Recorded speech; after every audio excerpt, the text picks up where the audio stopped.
জোরে বলতে হবে সুবহানাল্লাহ। তিনি হচ্ছেন বেরেলভী আলা হযরত। তো তিনি যখন গুস্তাখে রাসূলের জবাব দিলেন কলমের মাধ্যমে, রাসূল পাকের অরিজিনাল শানমান যেটা আল্লাহ কোরআন পাকে বয়ান করেছে, যেটা হাদিস শরীফের মধ্যে এসেছে, ওই শানমানকে তিনি তুলে ধরলেন। সেই আলা হযরত যখন নবী মুস্তাফা ইজ্জতের দিফা করলেন, নবী মুস্তাফা আজমতের হিফাজত করলেন, ওই সমাজে উনার যারা মান্যকারী ৭২ জাহান্নামী ফিরকার মোকাবেলায় তুলনায় উনার মান্যকারীকে বেরেলভী বলা হলো। কথা বুঝতে পারছেন? তখন উনার মান্যওয়ালাকে কি বলতে আরম্ভ করলো? বেরেলভী বলতে লাগলো। বেরেলভী আমরা নিজে থেকে নামটা রাখিনি, বাতিল ফিরকা আলা হযরতকে মানার কারণে বেরেলভী বলে। কিন্তু আলহামদুলিল্লাহ আমরা হচ্ছে আহলে সুন্নাত ওয়াল জামাত, কারণ আমাদের প্রত্যেকটা আকীদা নবী পাক সাল্লাল্লাহু আলাইহি ওয়াসাল্লাম এবং সাহাবায়ে কেরামের দাওয়া আকীদা। একটু জোরে বলতে হবে সুবহানাল্লাহ। এইজন্য বিরাদর ইসলাম একটা মূল কথা মনে রাখবেন, দুখুল ফিন নার খুলুদ ফিন নার। একজন ব্যক্তি আহলে সুন্নাত ওয়াল জামাতের আকীদা রাখে, ওই ব্যক্তি গুনাহ করেছেন, পাপ করেছেন, আল্লাহ যদি তাকে তার পাপের কারণে জাহান্নামে দেয়, তাহলে অস্থায়ী জাহান্নামী হবে, এক না একদিন জাহান্নাম থেকে বের হবে। আর যদি কোনো ব্যক্তি আহলে সুন্নাত ওয়াল জামাতের বিরুদ্ধে নতুন আকীদা পোষণ করেছেন, বিদআতি আকীদা পোষণ করেছেন, যার আকীদা গুমরাহিয়াতকে পার করে কুফর পর্যন্ত চলে গেছে, তাহলে এই রকম ব্যক্তি নামাজ পড়লেও চিরস্থায়ী জাহান্নামী, রোজা রাখলেও চিরস্থায়ী জাহান্নামী, হজ যাকাত করলেও চিরস্থায়ী জাহান্নামী। কারণ জান্নাতে যাওয়ার জন্য ঈমান থাকা শর্ত, আর আকীদা যদি কুফরিয়া হয়ে যায় তাহলে অন্তর থেকে মানুষের ঈমানটা বেরিয়ে যায়। ঈমান এবং কুফর একত্রিত হতে পারে না। পারে বাবা? যদি রাত্রি চলে যাওয়ার পরে সূর্য বেরিয়ে চলে আসে, তাহলে কি আবার রাত্রি থাকবে? দিনে রাত থাকা যেমন সম্ভব নয়, রাত্রে যেমন দিন থাকা সম্ভব নয়, তেমনি একজন মানুষের অন্তরে ঈমানও থাকবে আর কুফরও একসাথে থাকবে। এটা কোনোই মতে হতে পারে না। ঈমান যদি থাকে কুফরি থাকবে না, আর কুফরি যদি চলে আসে তাহলে অটোমেটিক ঈমান বেরিয়ে যাবে। আর কুফরি হাজার জিনিস অস্বীকার করলে হয় না, একটা কুফরি মানুষকে কাফির বানিয়ে দেয়। এই মাসলা আপনাকে জানতে হবে, আকীদার বুঝে রাখতে হবে। আপনাকে বলছি শুনেন, একটি দল আছে, যে দলটি আজ থেকে 150 বছর পূর্বে দুনিয়াতে এসেছে কম বেশ, যে দলটির নাম হচ্ছে কাদিয়ানি। এই দলটি জন্ম হয়েছে পাকিস্তানের একটি জায়গাটির নাম হচ্ছে কাদিয়ান। কাদিয়ানি একজন মৌলবী ছিল, যার নাম হলো গোলাম আহমদ কাদিয়ানি। প্রচুর লোক তাকে ভালোবাসতে আরম্ভ করলো, মোহাব্বত করতে আরম্ভ করলো, অন্ধ ভক্তর মতো। তখন গোলাম আহমদ কাদিয়ানি বলল যে কোরআন হাদিসে যে নবীর নাম আহমদ বলা হয়েছে ওটা আমি। বলেন নাউজুবিল্লাহ। নাউজুবিল্লাহ বলবেন না? গোলাম আহমদ কাদিয়ানি নিজেকে নবী দাবি করলো। এখন যখন সে নিজেকে নবী দাবি করলো, পাকিস্তানের পার্লামেন্টে কেস হলো। যেমন পাকিস্তানের মাটিতে হিন্দু বসবাস করে, খ্রিস্টান বসবাস করে, শিখ বসবাস করে, তেমনি সুপ্রিম কোর্ট থেকে আইন পাস করা হোক, যারা কাদিয়ানি, মির্জা কাদিয়ানিকে মাননেওয়ালা, যে নিজেকে নবী বলে দাবি করেছিল, তার মাননেওয়ালা পাকিস্তানে বাস করবে, কিন্তু নিজেকে মুসলিম বলে দাবি করতে পারবে না, অমুসলিম হিসেবে বাস করবে। কারণ যেই ব্যক্তি নবীর পরে নবী বানিয়ে ফেলবে, ওই ব্যক্তি কোনোদিন মুসলমান থাকতে পারে না। কথা বুঝতে পারছেন না বাবা? এখন আপনারা বলেন তো, কাদিয়ানের মাদ্রাসা আছে না নাই? মসজিদ আছে না নাই? আলিম আছে না নাই? 5 ওয়াক্তের নামাজ পড়ে, তারাও বাড়ি বাড়ি গিয়ে বলে এসো নামাজ পড়তে, এসো নামাজ পড়তে, এসো হজ করতে, এসো যাকাত দিতে এসো। যদি নামাজ পড়লেই জান্নাতি হওয়ার দলিল হতো, আমার আপনার নবী সাল্লাল্লাহু আলাইহি ওয়াসাল্লাম মালে গনিমত বন্টন করছেন। গনিমতের মাল বলা হয়, কাফির এবং মুসলমানের জিহাদ হলো, কাফির মরে গেল, তাদের যত সামান ছিল ওই সামানগুলিকে বলা হয় মালে গনিমত, যেটা মুসলমানদের জন্য আল্লাহ হালাল করেছে। ওই মাল আমার আপনার নবী বন্টন করছে। যারা বদরি সাহাবী বদরের যুদ্ধে উপস্থিত ছিলেন, তাদেরকে দেওয়া হচ্ছে 2 হিস্সা, আর যারা বদরি সাহাবী নয় তাদেরকে আমার আপনার নবী দিচ্ছেন 1 হিস্সা। বদরি সাহাবী কারা? যখন 313 জন সাহাবা ছিলেন, হাজারো কাফিরের মোকাবেলাতে বদরের ময়দানে আল্লাহর নবী সাল্লাল্লাহু আলাইহি ওয়াসাল্লাম 300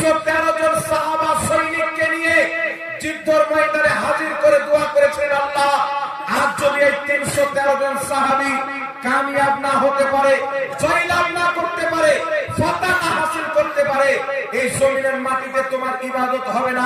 আল্লাহ পাক বলেছিলেন, মাহবুব 313 জন তোমার আমার মাননেওয়ালা, বিপক্ষে হাজারো কাফির, তাদের কাছে অস্ত্র আছে, তাদের পেটে খাবার আছে, তাদের কাছে সওয়ারি রয়েছে, কিন্তু 313 জন সাহাবী যে আমি আল্লাহর গোলাম, তোমার উম্মত, সেই 313 জন সাহাবী যাদের পেটে আল্লাহ পাকের মহব্বত, যাদের অন্তরে রয়েছে, রাসূল পাকের ভালোবাসা রয়েছে, আল্লাহ বলেছেন, মাহবুব ময়দানে নামানোর দায়িত্ব তোমার, আর যুদ্ধ জয়লাভ করার দায়িত্ব আমি খোদার জন্য বলছি। সুবহানাল্লাহ।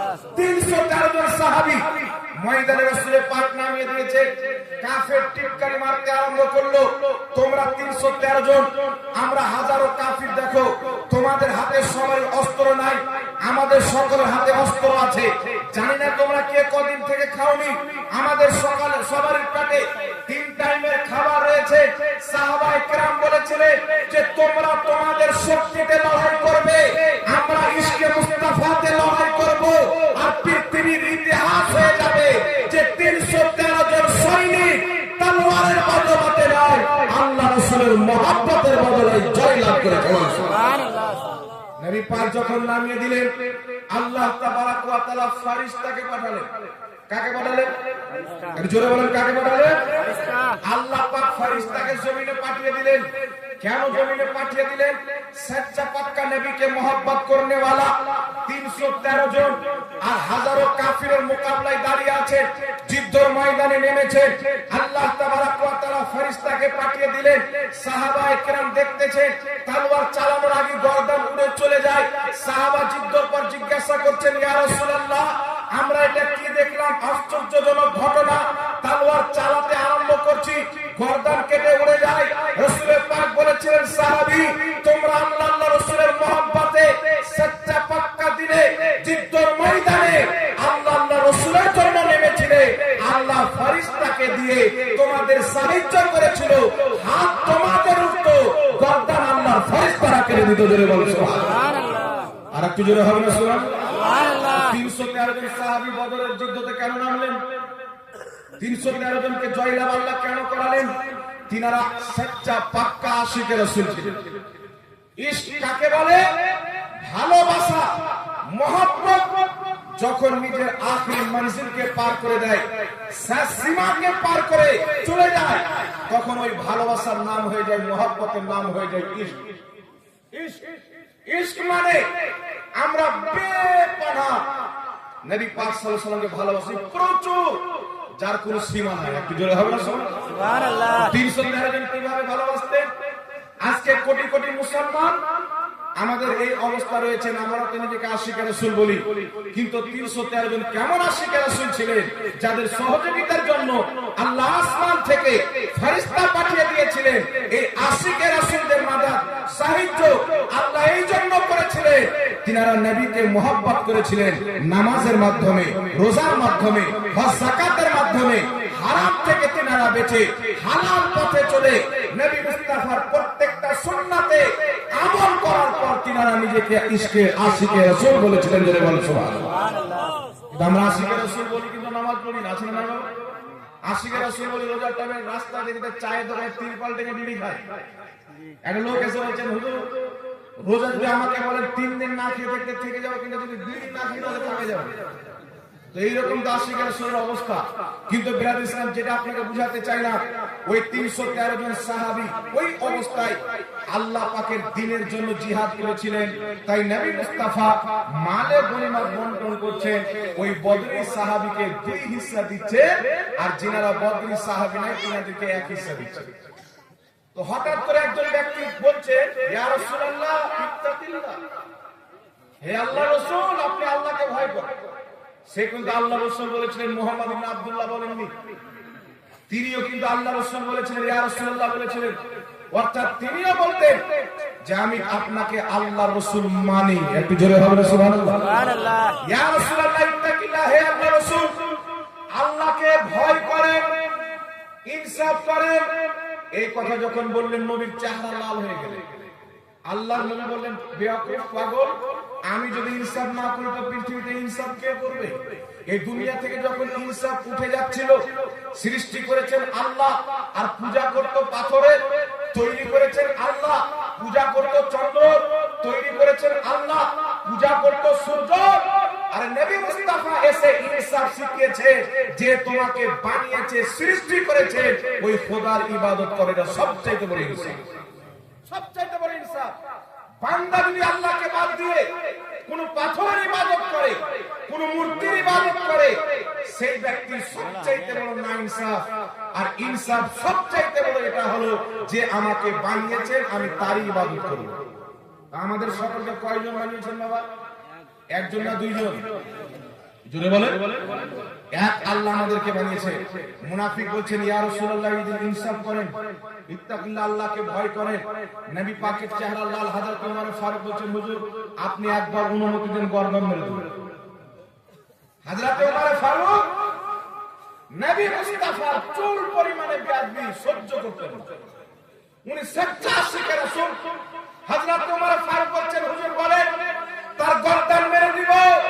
কারণ যে ব্যক্তি দুনিয়াতে আল্লাহর পাঠানো রাসূলকে মানে না, আল্লাহর তৈরি করা দুনিয়াতে তার থাকার অধিকার নাই। জোরে বলুন সুবহানাল্লাহ। রাসূল পাক বলেছেন, মারতে হবে না। ওই ব্যক্তি পিঠ ঘুরিয়ে রাসূল পাকের সামনে দিয়ে চলতে আরম্ভ করলো।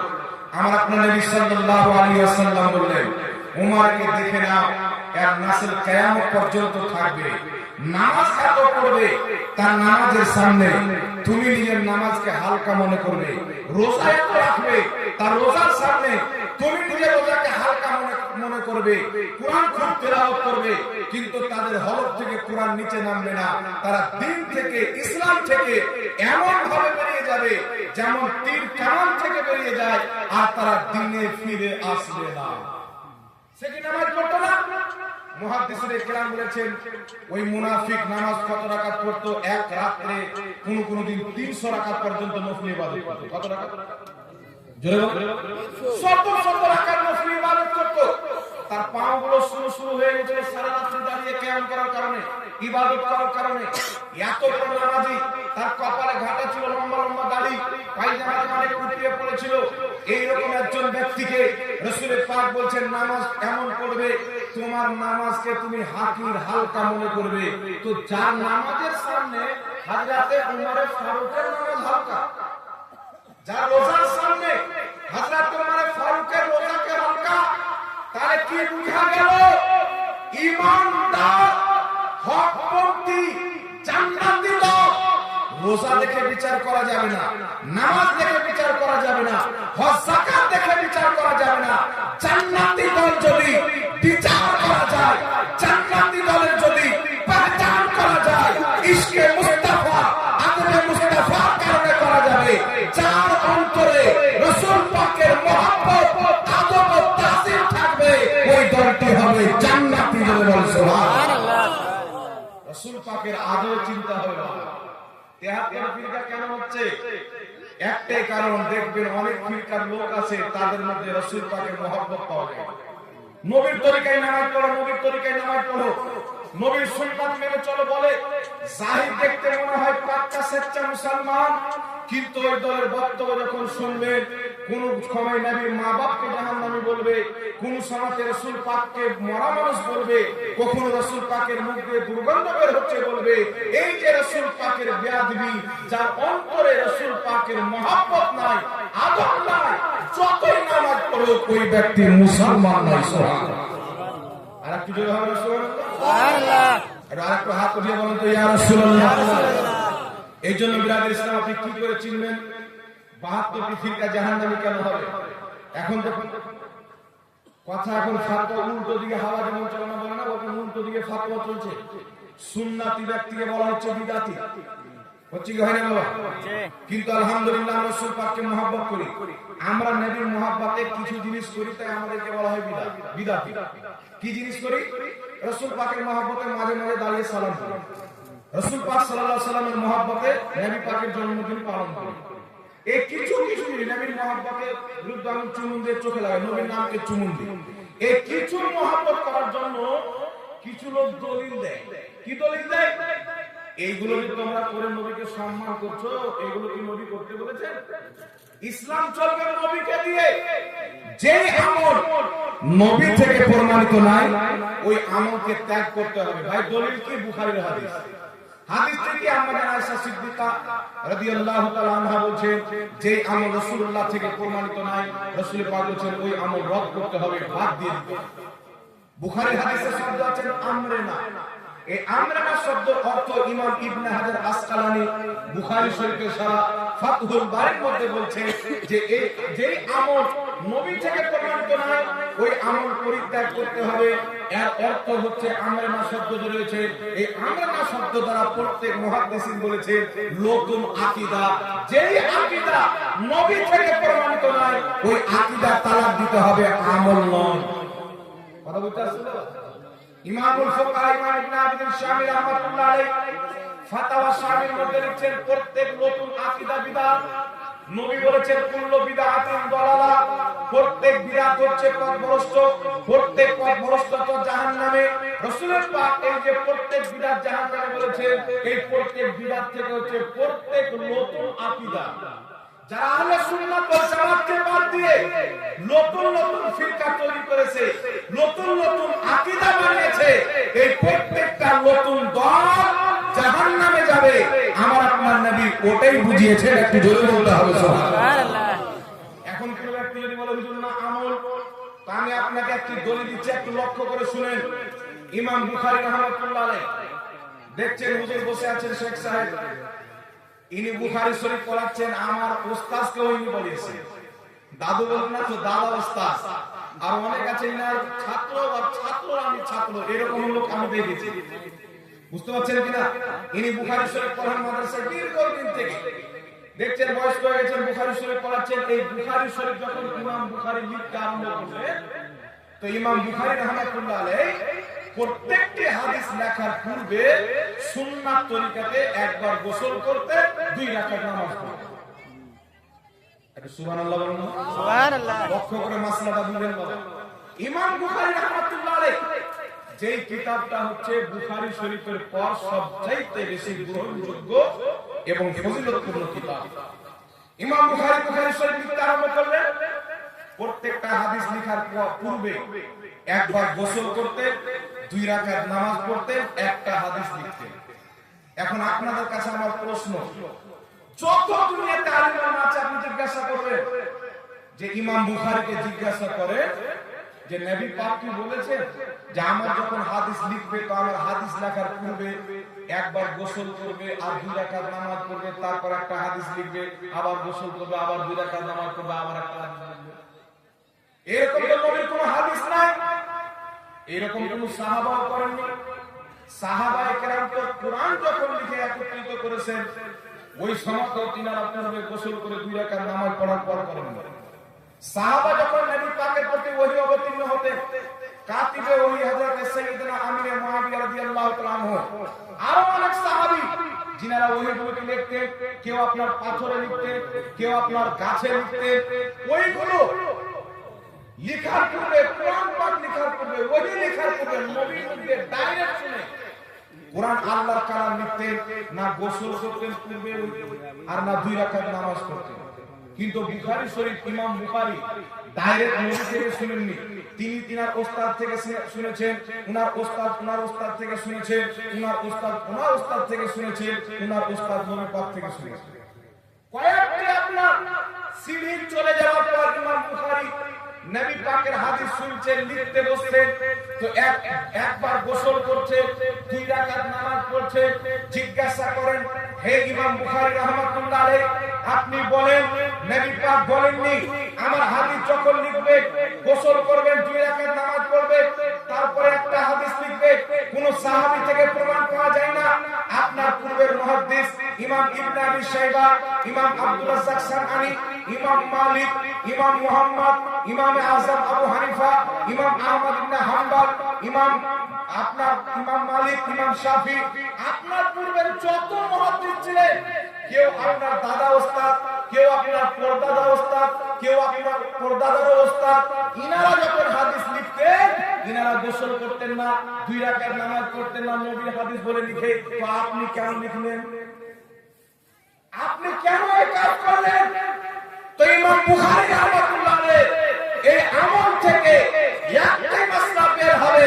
ইমাম বুখারী বলছে, আমি নবী মুস্তাফা হাদিস লিখতে আরম্ভ করলাম, একবার গোসল করে 2 রাকাত নামাজ পড়তাম, একটা হাদিস লিখতাম। আমি ইমাম বুখারী ভাবলাম, আমি দুনিয়ার কোন বাদশার কথা লিখি না, দুনিয়ার কোন নেতার কথা লিখি না, আমি মুহাম্মদ রাসূলুল্লাহর কথা লিখতে আরম্ভ করেছি। আমি 2 রাকাত নামাজ পড়ে একবার গোসল করে একটা হাদিস এই জন্য লিখেছি, এটা আমি আমার নবীর মহব্বতে করেছি। বল সুবহানাল্লাহ। কি জন্য করেছি? রাসূলুল্লাহর মহব্বতে, নবীর হাদিসের মহব্বতে। এখন কথা হচ্ছে, হুজুর আপনি যে নবীকে মহব্বত করবে, সাহাবা কি করেননি? তাবিঈন কি করেননি? ইমাম বুখারী রাহমাতুল্লাহ আলাইহি বলবে, আরে সাহাবা তো নবী পাককে দেখেছে, নবী ওযু করতেন, নবীর হাত ধোয়া পানি নিতেন, চেহারাতে লাগাতেন, বুকে লাগাতেন, নবীর নাকে দেওয়া পানি, রাসূল পাকের কুলি করা পানি। সাহাবায়ে কেরাম তো আরো অন্তর থেকে এত নবীকে মহব্বত করতেন, নবীর নাক পরিষ্কার করা পানি পর্যন্ত জমিনে ফেলতে দিতেন না। নবীর থুতু মুবারক হাতে নিয়ে চেহারাতে লাগাতেন, কলিজাতে লাগাতেন। আমি ইমাম বুখারী নবীকে দেখিনি, নবী মুস্তাফার হাদিসের সম্মান করে প্রমাণ করে দিয়েছি। যদি সাহাবীর কাতারে থাকতাম, নবী মুস্তাফা ওই রকম সম্মান করতাম যেই রকম প্রত্যেক সাহাবা করেছেন। সুবহানাল্লাহ। কথা বুঝে আসছে?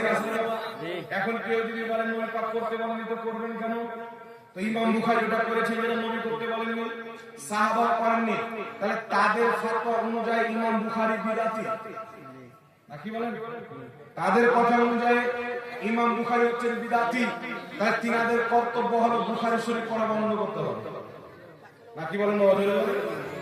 তিনাদের কর্তব্য হলো বুখারী পড়া বন্ধ করতে হবে, আর না হলে মানতে হবে নবীর মহব্বতে কেউ যদি এমন কাজ করে, পূর্বে হয়নি কাজটি এমন যে কাজে সুন্নাত মিটে না, কোরআনের বিরুদ্ধে হয় না, ইজমা ও কিয়াসের বিরুদ্ধে যায় না, শরীয়তের ক্ষতি হয় না, বরং উপকার হয়, কাজটি যদি ভালো থাকে, পূর্বে না হয়ে থাকে, মুসলমান নবীর মহব্বতে করে, আল্লাহ সেই মহব্বতে তাদেরকে সওয়াব দান করবে। যদি বলতে হবে সুবহানাল্লাহ। কথা বুঝতে পারছেন? এই জন্য রাসূল পাক সাল্লাল্লাহু আলাইহি ওয়াসাল্লামের মহব্বতের নাম হচ্ছে ঈমান।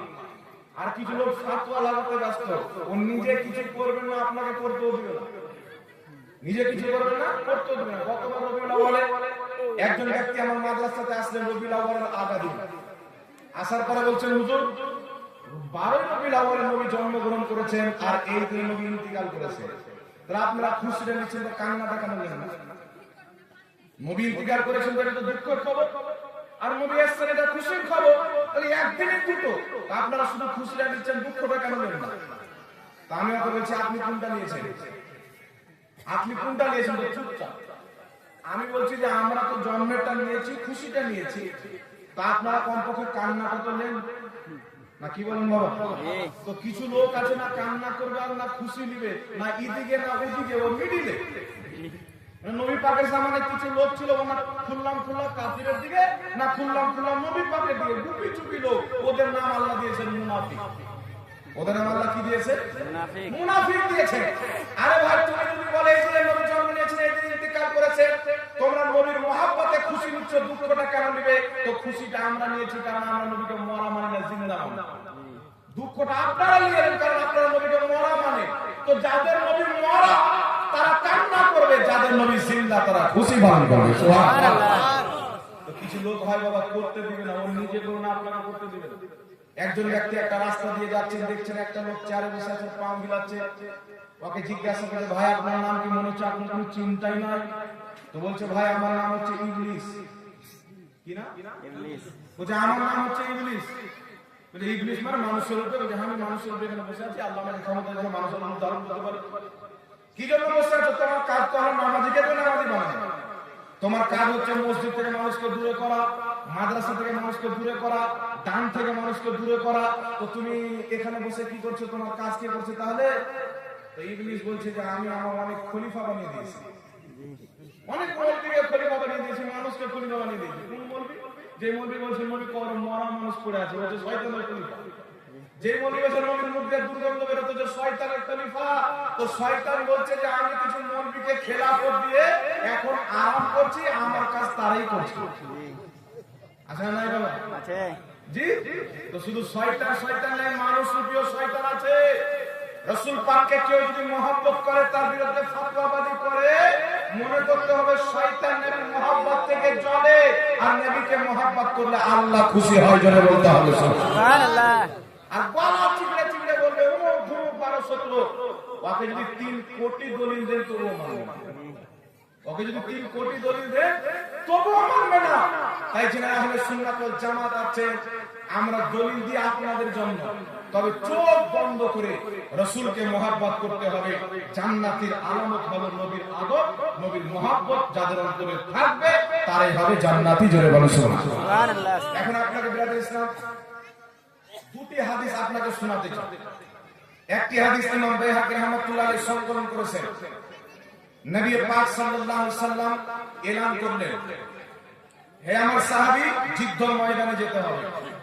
তোমাদের মধ্যে যারা যুদ্ধ করতে সক্ষম তারা বেরিয়ে যাও, আর যারা যুদ্ধ করতে সক্ষম নয়, বিরুদ্ধ হয়ে গেছে, অচল হয়ে গেছে, বা কারো যুদ্ধতে হাত কেটে গেছেন, পা কেটে গেছেন, চলতে পারেন না, তারা নিজের অস্ত্রগুলো যুবকদের হাতে তুলে দাও। নবী পাক যখন এলান করলেন, সাহাবায়ে কেরাম কি করলেন জানেন?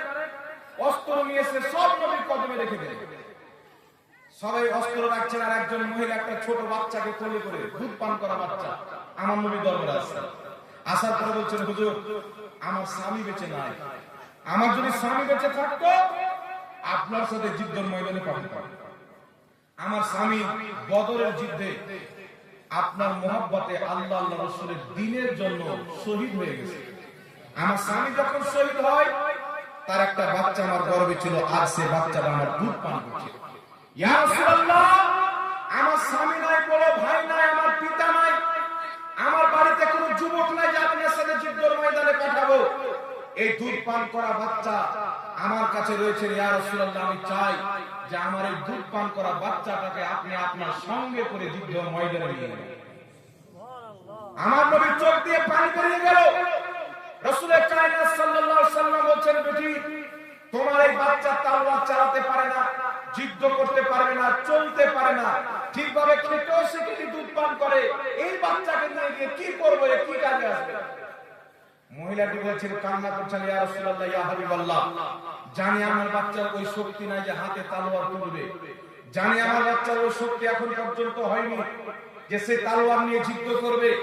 তবে ইয়া রাসূলুল্লাহ, আপনার মহব্বতে যুদ্ধের ময়দানে গিয়ে অনেকের সন্তান শহীদ হবে, অনেকের স্বামী শহীদ হবে, আর কাল কিয়ামতের ময়দানে এই যুদ্ধের ব্যাপারে যখন আলোচনা হবে, তখন আমার পক্ষ থেকে কেউ শহীদ থাকবে না, আমি মাহরুম হয়ে যাব না। ইয়া রাসূলুল্লাহ, আমার এই বাচ্চা তরবার চালাতে পারে না, যুদ্ধ করতে পারবে না, লড়াই করতে পারবে না, তবে আল্লাহ তাবারক ওয়া তাআলার দয়া, আমার বাচ্চার মধ্যে আল্লাহ এমন একটি গুণ রেখেছে যে গুণটি যুদ্ধের ময়দানে কাজে দিবে। রাসূল পাক বলেন, কি গুণ? সেই মহিলাটি বলছেন, ইয়া রাসূলুল্লাহ, আমার বাচ্চাকে কেউ যদি আদর করে মুহাব্বতে কোলে নিয়ে একটা যদি চুমুক দিয়ে দেয়, ইয়া রাসূলুল্লাহ, ইয়া হাবিবাল্লাহ, আমার বাচ্চা তাকে চিপকে ধরে নেয়, আমি মা চাই যুদ্ধের ময়দানে আমার সন্তানকে নিয়ে যান। যখন আমার সন্তান আপনার কোলে থাকবে, আর যুদ্ধের ময়দানে মুশরিক কাফিরেরা আপনার সামনে তীরের নিশানা করে মারবে, আপনার দিকে তীর ছাড়বে, ইয়া রাসূলুল্লাহ, আপনি আমার সন্তানকে একটা চুমুক দিবেন, আমার সন্তান আপনাকে চিপকে ধরে নেবে, আর দুশমনদের তীর আপনার দেহে লাগতে দিবে না, আমার সন্তান নিজের দেহে তীরকে নিয়ে আপনার হেফাজত করবে। বল সুবহানাল্লাহ। নিজের দেহে তীরকে নিয়ে নেবে। মুহাব্বত দেখেন, ছোট বাচ্চা ইচ্ছা কত নবীর মহব্বতে, আল্লাহর মহব্বতে যুদ্ধের ময়দানে দিন। এটা হচ্ছে বাবার নবীর মহব্বত। কার মহব্বত? জোরে বলে। নবীর মহব্বত, এটা রাসূলের মহব্বত। আল্লাহ কোরআন পাকে বলেছেন, হে ঈমানদার, যদি তোমার জন্মদাতা বাপ, যদি তোমার আপন ভাই ঈমান আনার পরে আল্লাহ আল্লাহ রাসূলের বিরোধিতাকে পছন্দ করে, কুফরিকে পছন্দ করে, আল্লাহ পাক বলেন, লা তাত্তাখিযু, তার সাথে তোমাদের কোনো সম্পর্ক নেই। কারণ মাকে মহব্বত করতে হবে, বাপকে মহব্বত করতে হবে। সারা পৃথিবীর মহব্বত পরে, মুহাম্মদ রাসূলুল্লাহ মহব্বত সবার আগে। সুবহানাল্লাহ। তাই রাসূল পাক বলেছেন, বুখারী মুসলিমের হাদিস, রাসূল কায়নাত বলেছেন, লা ইউমিনু আহাদুকুম হাত্তা আকুনা আহাব্বা ইলাইহি মিন ওয়ালিদিহি ওয়া ওয়ালাদিহি ওয়ান নাসি আজমাইন। আল্লাহর নবী বলেন, অতক্ষণ পর্যন্ত কোন ব্যক্তি ঈমানদার কামিল মুসলমান হতে পারে না যতক্ষণ পর্যন্ত নিজের বাবা চাইতে বেশি, নিজের মা চাইতে বেশি, নিজের আত্মীয় স্বজন চাইতে বেশি, ওয়ান নাসি আজমাইন, এক কথা আল্লাহর পর সবার চাইতে বেশি যে রাসূলের পাককে না মহব্বত করবে, কামিল মুসলমান হবে না। কথা বুঝতে পারছেন না বাবা? একটা হাদিস আর শোনাবো বলেছিলাম, যেটা ইমাম বাইহাকী সংকলন করেছেন। হযরতে আবু উবাইদা রাদিয়াল্লাহু তাআলা আনহু যুদ্ধের ময়দানে গেছে, কাফির মুশরিকদের লড়াই হচ্ছে, জিহাদ আর মুসলমান। আর তিনার বাপ জাররা, তিনিও গেছে। আবু উবাইদা সাহাবী, তিনার বাপ হচ্ছেন কাফির। উনার বাপ জাররা কাফিরের পক্ষে এসেছে, নবীর বিপক্ষে, আর আবু উবাইদা কাফিরের বিপক্ষে, নবীর পক্ষে গেছে। লড়াই চলতে আছে। জাররা অনেক শক্তিশালী পাহলমান ব্যক্তি ছিল, যাকে পাহলমান বলা হয়। 10 জন 20 জন তার সাথে লড়াই করে পারত না, একা 10-20 জনকে কামিয়ে হারিয়ে দিল। যুদ্ধের ময়দানে গিয়েছে হযরত আবু উবাইদা, লড়াই করছেন, তার বাপ জাররা লড়াই করছেন, কাফিরের পক্ষ থেকে, মুসলমানের পক্ষ থেকে লড়াই করেন চালু। হযরত আবু উবাইদা লড়াই করতে করতে চেয়ে দেখছেন তিনার বাপ জাররা অনেক সাহাবাকে শহীদ করে দিচ্ছে। হযরত আবু উবাইদা দৌড় দিয়ে নবীর দরবারে, ইয়া রাসূলুল্লাহ, আমার বাপ অনেক বড় পাগলমান, আমার বাপের কেউ মোকাবিলা করতে পারবে না, আপনি আমাকে অনুমতি দেন, আমি আমার বাপের মোকাবিলাতে যাব। কারণ আমি তলোয়ার চালাতে শিখেছি আমার বাবার কাছ, যুদ্ধ করতে শিখেছি আমার বাবার কাছ। আমার বাপ কিভাবে তলোয়ার চালায়, কিভাবে যুদ্ধ করে, কিভাবে অস্ত্র চালায়, আমার সব জানা আছে। তার মোকাবিলা যদি করতে পারি, আমি আবু উবাইদা করতে পারবো। হুজুর, আপনি আমাকে অনুমতি দেন। আপনার নবী বললেন, না, তুমি তোমার বাপের সামনে যেও না। কারণ যদি তুমি তোমার বাপের সামনে চলে যাও, তাহলে কালকে মুনাফিকরা বলবে কি, মুহাম্মদ সাল্লাল্লাহু আলাইহি ওয়াসাল্লাম এমন একটি দিন নিয়ে এসেছে, বাপ বাটাতে লড়াই করে, বাপ বাটাতে মারামারি করায়, ইসলামকে বদনাম করবে, গুজব ছড়াবে, মুস্তাফার ধর্ম বাপ বাটাতে মারামারি করায়। তাই আবার আপনার নবী নিষেধ করে দিলেন। হযরত আবু উবাইদা এসে লড়াই করছেন, আবার কিছুক্ষণ পর চেয়ে দেখছেন তিনার বাপ জাররা বড় বড় সাহাবীকে শহীদ করে দিচ্ছে। হযরত আবু উবাইদা সহ্য না করতে পেরে ঝাঁপিয়ে বাপের সামনে চলে গেছেন। বাপের সামনে লড়াই করতে করতে এমন একটি তীরের নিশানা বানিয়েছে, তিনার বাপের গর্দান কেটে জমিনে ফেলে দিয়েছে। আপন বাপকে হত্যা করলেন, জাররা মরে গেল। হযরত আবু উবাইদা নিজের হাঁটুকে জমিনে ফেলে চিৎকার মেরে কান্না করছেন। সাহাবী এসে বলছেন, আবু উবাইদা, রাসূলের কায়নাত সাল্লাল্লাহু আলাইহি ওয়াসাল্লাম, রাসূলের কায়নাত সাল্লাল্লাহু আলাইহি ওয়াসাল্লামের সাহাবী বলছেন, আবু উবাইদা, বাপকে হত্যা করেছো তাই কান্না করছো। হযরত আবু উবাইদা বলছেন, না না, আমার নবী নিষেধ করেছিলেন, আমি সহ্য না করতে পেরে বাপের সামনে গিয়েছি। আমি যদি না যেতাম, আমার বাপ সাহাবীদেরকে শহীদ করে দিত, তাই আমি বাপের মোকাবিলাতে গিয়েছি, বাপকে মেরেছি, তাই কান্না করতেছি না। নবী পাকের কথা রাখতে পারেনি, আমি এই জন্য কান্না করেছি যে রাসূল যদি নারাজ হয়ে যায়, আল্লাহ পাকও নারাজ হয়ে যাবে। সুবহানাল্লাহ। বাবার লাশ সামনে পড়ে আছে, বাপের জন্য কান্না নয়। আবু উবাইদা শিক্ষা দিয়েছেন, বাপ যদি রাসূলের মুস্তাক থাকে, সেই বাপ মরে গেলে কান্না করা যাবে না। আর রাসূল পাকের মহব্বত করনেওয়ালা থাকে, বাপের জন্য জীবন দিতে হবে। হযরত আবু উবাইদা যখন বললেন, সাহাবী বলছেন, আবু উবাইদা চলো, রাসূল পাক নিষেধ করেছিলেন, তুমি তো তোমার বাবাকে হত্যা করে দিয়েছো, এখন চলো রাসূলুল্লাহর নিকটে। হযরত আবু উবাইদা মাথায় পাগড়ি বানিয়েছিলেন, পাগড়িটাকে খুললেন। পাগড়িকে খোলার পর হযরত আবু উবাইদা রাসূলুল্লাহ দরবারে গেলেন, গলাতে পাগড়ি ঝুলিয়ে মুজরিম সেজে, ইয়া রাসূলুল্লাহ, ইয়া হাবিবাল্লাহ, আপনি নিষেধ করেছিলেন, কিন্তু আমি যদি না যেতাম, আমার বাপ অনেক সাহাবীকে শহীদ করে দিত, আমি সহ্য না করতে পেরে বাপের মোকাবিলাতে গিয়ে বাপকে হত্যা করে দিয়েছি। ইয়া রাসূলুল্লাহ, আপনি নারাজ তো হননি? আপনি নারাজ তো হননি? সাহাবা জানেন জমিনের মাটিতে মুহাম্মদ রাসূলুল্লাহ এমন একটি হাস্তি, ইনি যদি নারাজ হয়, আল্লাহ নারাজ, আর ইনি যদি রাজি হয়ে যায়, আল্লাহ রাজি। একজন পাপীর উপরে যদি মুহাম্মদ রাসূলুল্লাহ রাজি হয়ে যায়, আল্লাহ তাবারাক ওয়া তাআলাও রাজি হয়ে যাবে। জোরে বলুন না সুবহানাল্লাহ। এই রাসূলকে রাজি করার জন্য আল্লাহ পাক কত কিছু করেছেন। মহান রব্বুল আলামিনের নবী আকসার দিকে মুখ করে নামাজ পড়ছেন, রাসূল পাক আসমানের দিকে তাকাচ্ছেন, আমার জমিনে চেহারা করছেন। আল্লাহ বলেন জিবরিল যাও, কাদ নারা তাকাল্লুবা ওয়াজহিকা ফিস সামাই ফালানুওয়াল্লিয়ান্নাকা কিবলাতান তারদাহা। আল্লাহ পাক ওহী নাযিল করলেন, আয়াত দিয়ে জিবরিল আমিনকে পাঠালেন, মাহবুব বারবার তোমার আকাশে তাকানো আমি আল্লাহ জানি। তুমি চাচ্ছ মসজিদে আকসা কিবলা পরিবর্তন করে যেন কাবাকে কিবলা করে দেওয়া হয়। আল্লাহ বলেন মাহবুব তুমি জাতি রাজি, আমি আল্লাহ তাতে রাজি। আমি তোমাকে খুশি করার জন্য কিবলা পরিবর্তন করে দিলাম। জোরে বলুন সুবহানাল্লাহ। কিবলা যে চেঞ্জ হয়েছে না আমার নবীকে রাজি করার জন্য করেছে। তারপরে আল্লাহ বলেন ওয়ালা সাউফা ইউতিকা রাব্বুকা ফাতারদা। হে নবী আমি আপনাকে এত দিব আপনি রাজি হয়ে যাবেন। একটু সুবহানাল্লাহ হবে না? সাহাবা জানেন এই মুহাম্মদ সাল্লাল্লাহু আলাইহি ওয়াসাল্লাম কেমন একজন হাস্তি, যাকে রাজি করলে আল্লাহ রাজি হয়ে যাবে। যিনি নারাজ যদি হয়ে যায় আল্লাহ নারাজ হয়ে যাবে। আর বাপ যদি নারাজ থাকে আল্লাহ রাজি হয় না, মা যদি নারাজ থাকে আল্লাহ রাজি হয় না। তো দুনিয়াকে সৃষ্টি করার যিনি মূল জানে যাহা মুহাম্মদ রাসূলুল্লাহ যদি নারাজ হয়ে যায় আল্লাহ কি করে রাজি হবে? হযরত আবু উবাইদা মুসলিম সেজে রাসূলুল্লাহ দরবারে হুজুর বাপকে হত্যা করেছে, আপনি নারাজ তো হননি? আমার নবী চোখ দিয়ে পানি বেরিয়ে গেল। রাসূলের পাক চোখ দিয়ে পানি বের করলেন। আল্লাহর নবী বলছেন আবু উবাইদা তোমাকে এই জন্য নিষেধ করেছিলাম যেন মুনাফিকরা গুজব না ছড়াতে পারে, বদনাম না করতে পারে। মুহাম্মদ রাসূলুল্লাহর ধর্ম ইসলাম, বাপ বেটাতে লড়াই করায়, বাপ বেটাতে জিহাদ করায়, বাপ বেটাতে মারামারি করায়, এই জন্য নিষেধ করেছিলাম। কিন্তু আবু উবাইদা তুমি তোমার বাপকে আল্লাহ রাসূলের মহব্বতে হত্যা করেছো। তোমার প্রতি আমি মুস্তাফা রাজি, মুহাম্মদ রাসূলুল্লাহর খোদাও রাজি। বলে বলছো সুবহানাল্লাহ। আর কি জোরে হবে সুবহানাল্লাহ। হযরত আবু উবাইদা রাদিয়াল্লাহু তাআলা খুশি হয়ে গেলেন, পাগড়িটাকে বাবা গলা থেকে খুলে নিলেন, এইভাবে ঝুলাচ্ছেন, আল্লাহু আকবার বলছেন, আর যেতে আরম্ভ করলেন। আমার আপনার নবী সাহাবীদেরকে বলেছেন সাহাবী জান্নাতি যদি দেখতে চাও আবু উবাইদাকে দেখো, সে খোদার মহব্বতে আমি মুস্তাফার মহব্বতে বাপকে হত্যা করেছে, আল্লাহ জাহান্নামের আগুন হারাম করে দিয়েছে। জোরে বলুন সুবহানাল্লাহ। এখন যদি বাপকে অসহায় ট্যাবলেট কিনে না দেন, বাপ যদি দুঃখ করে দুনিয়া থেকে চলে যায়, পাঁচ ওয়াক্তের নামাজি ব্যক্তির প্রতি জাহান্নাম হারাম যতক্ষণ পর্যন্ত বাপ থাকবে নারাজ। আর এদিকে বাপকে হত্যা করে দিয়েছে, রাসূল বলেন আমিও রাজি, খোদাও রাজি, জাহান্নামের আগুন হারাম। তো কি বুঝা গেল?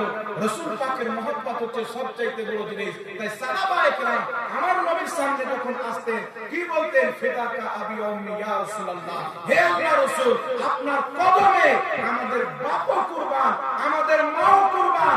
তাই এই সাহাবায়ে কেরামের পয়গাম বরেলির মাটি থেকে হুজুর তাজুল শরিয়া দিয়েছে, নবী से जो हो बेगाना उसे दिल से जुदा कर दे, पिता मादर ब्रदर मान जा, सब कुछ नबी पर फिदा कर दे। जरे बोलो सुबहानाल्लाह। আল্লাহ পাক বুঝার তৌফিক দান করে। এইজন্য বাবা জান্নাতি জাহান্নামী চিনবেন কি করে? রাসূল পাকের আদব যাদের অন্তরে, রাসূল পাকের মহব্বত যাদের অন্তরে, জান্নাত তাদের জন্য আল্লাহ বানিয়েছেন। একটু সুবহানাল্লাহ। একজন ভাই 500 টাকা দান দিয়েছেন, নামটা জিজ্ঞাসা করেনি। আল্লাহ পাক কবুল করুক, সকল বলেন আল্লাহুম্মা। আর